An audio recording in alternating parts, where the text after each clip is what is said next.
The following is a Cruizers Motorsports exclusive.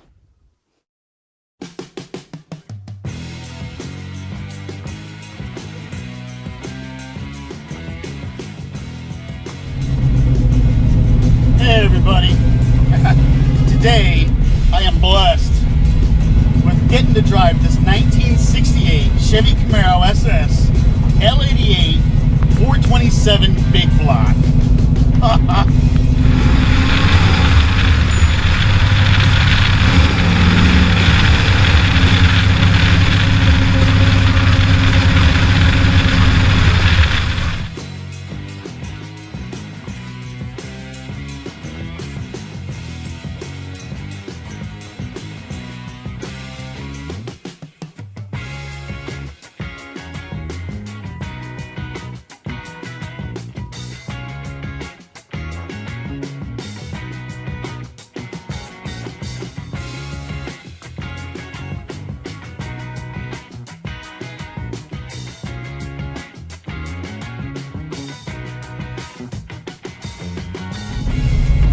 These first-gen F-bodies are the stuff that Legends are made of now. It's something that is just totally unobtainable for the regular car guy. But the regular car guy knows the whole, knows the cars inside and out because they're so popular.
This thing is so loud. I love it. I'm literally having to cruise along at like 15 miles an hour just so you guys can hear me.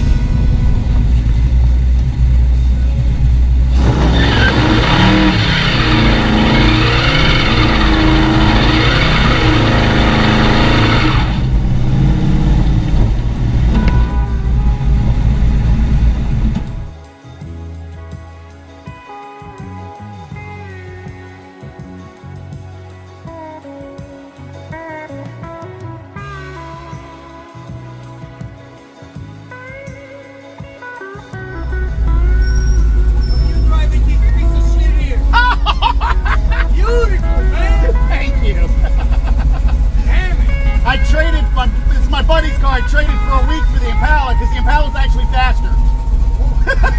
Sounds healthy as shit. It is. It's a big block. That's why it sounds so good. Yeah, 427.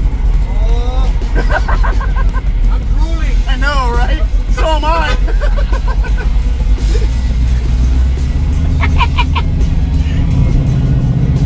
Anyways, this thing is really sketchy when you get on it because I would probably guess this thing 500, 550 horsepower on some regular, and they're wide, but they're still regular street tires with like 320 tread wear. They're not like drag slicks or anything. So, it gets really tail happy because it just wants to spin. I got on it at 40 mile an hour and it still just spun, right?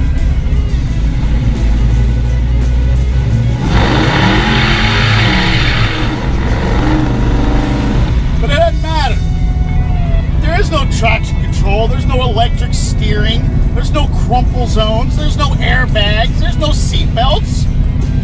We die like real men. I'm just kidding. They're sequels.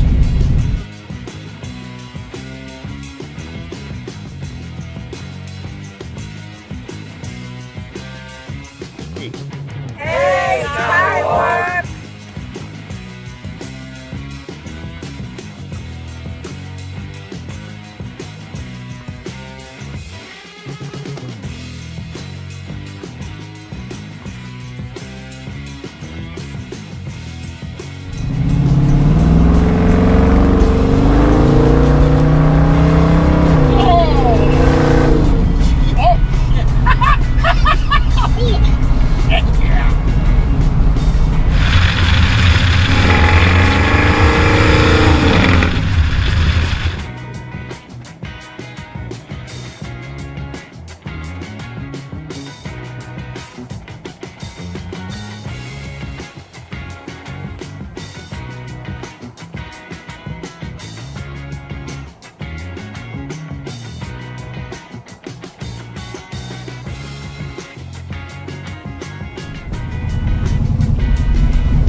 Just to give you an idea of how much this big 427 that's 430 over sucks the gas down. I put $40 in this thing twice, and I don't think I've gone 100 miles.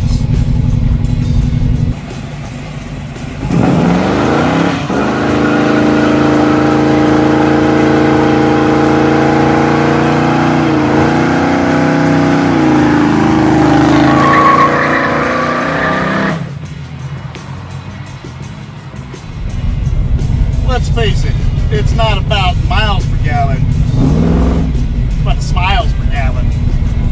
And this car produces them in spades. Now, the whole undercarriage of this car, there's not a whole lot of Camaro. He's got a 4-link suspension out back. He's got the complete up front. He's got the subframe completely removed and a custom subframe in its place. Coilovers up front, which explains the rough-ass ride that it gives. If it were me, I'd soften these suckers up a little bit, but it doesn't get driven that much. Literally, the odometer has 3,000 miles on it. I'm the one that turned it over to 3,000 miles. And I asked the guy, well, when was this restored? And he says, oh, around 2010 or so. You mean to tell me you ain't put but 2,900 miles on this thing since you restored it? I guess not. Although, when something looks as cool as this does and sounds as good, I'd be kind of afraid to drive it too.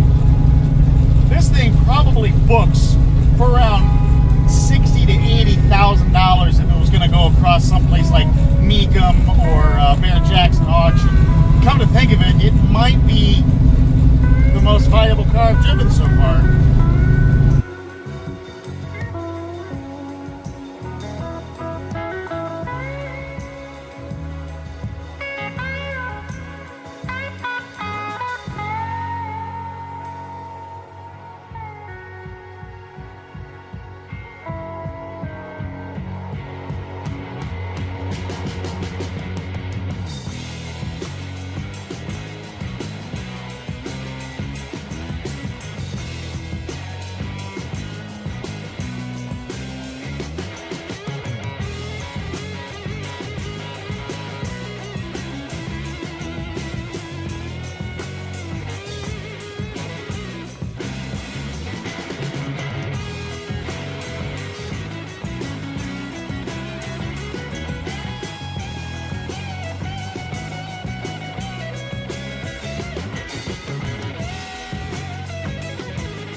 Hey guys, you know I don't usually talk politics on my channel.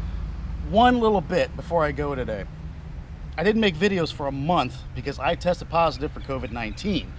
Imagine having a 3 or 4 day cold for 2 weeks straight and then being zapped of energy about a month afterwards. It was miserable. It was not a pleasant experience. In May, I lost my grandmother to COVID-19. It is very real, guys, and I'm just reminding you guys, please, when you're out in public, wear your masks, use some common sense, use some common courtesy. I'm not saying you gotta wear it in your car or wear it when you sleep, okay? No conspiracy theories or nothing, just saying, guys, common courtesy, and we can get through this. We can beat this relatively fast if everyone just uses just a little common sense when it comes to the whole mask, flattening the curve, as they say. Stay safe in the times we're going through, my friends. And remember, those friends, they're the family you get to choose. Now, the owner has graciously let me have this car for a week. I think it might be time to take it back.